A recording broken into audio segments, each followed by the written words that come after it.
Any questions, just ask as we go along. Okay. Verse 47, one of my favorite verses, one of the most well-known verses of the Gita, one of the most commentated on verses of the Gita. Karmanyeva adhikaraste Karmanyeva adhikaraste Ma phaleshu kadachana Ma phaleshu kadachana Ma karma phala heturbhur Ma karma phala heturbhur Ma te sango astva karmani Ma te sango astva karmani. Okay, from verses 11 to verses 30. Oh, you want to hand out? We discussed the mortality of the body, immortality of the soul, Samkhya. We discussed that. Then the question came up, Mira came up with a great question. If you're discussing all of this, he's telling Arjun to go to war. Doesn't that justify anyone going into war? Well, after then, Shri Krishna explained Swadharma, your duty, your righteous duty. What's your duty? Explained the Varnas, not the caste, the Varnas. Brahmins, what they represent? Knowledge. People that love knowledge. Don't care about money, don't care about power, that want knowledge. Kshatriyas represent power. We've talked about in ancient times people guarding human beings at night, protecting them, and while they protected them, people gave them food. That was how the tax system was created.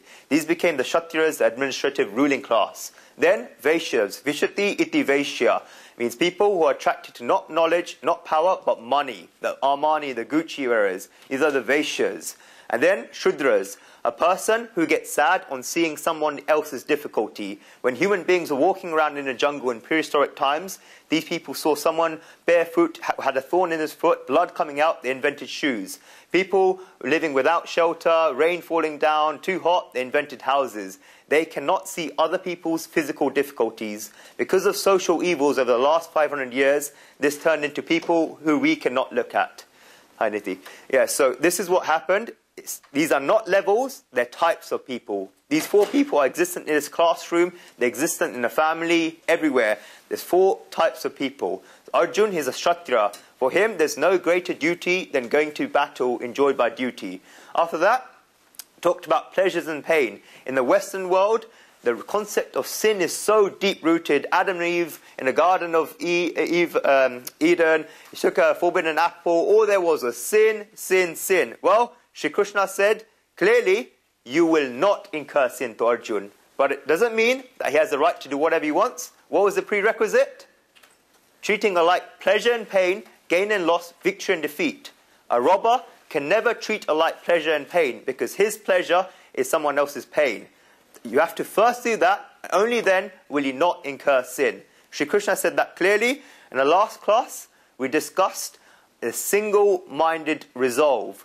What are the three things a person thinks about before they perform any action? What are the three things? Any good action. They say, what will be the consequences of what I... look at verse 40. What will be the consequences of what I do?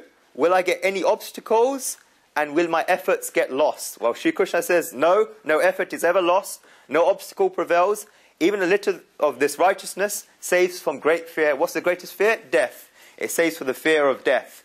And we discussed further about the single-minded resolve. We discussed the example of the Sufi saint Hassan, who learnt from the thief that single-minded resolve. That thief who throughout the entire month came back with nothing, but was decided in his mind that I want to be a thief, and his heart was stronger than the heart of the saint. And when Hassan came out of his divine experience, the first words that came out of his mouth was thank you to that thief. Because in that whole month, the thief did not get anything, yet every morning he came in with a smiley face that I'm going to get something tomorrow. This is what you call a single-minded resolve. The actions of the thief weren't justified. It was just an example to show you what a single-minded resolve is. He had made his mind up that, yes, I want to become a thief, and he's not going to change his mind. Make that decision early and change it very, very slowly. The key to success, if you look at all the great businessmen, all successful people, they make decisions quickly, change them slowly. There's single-minded resolve. Very, very important. Then after that, we discussed getting rid of bondages to work in detail. Now we've come on to Karma Yoga. This very, very famous verse, verse 47. To action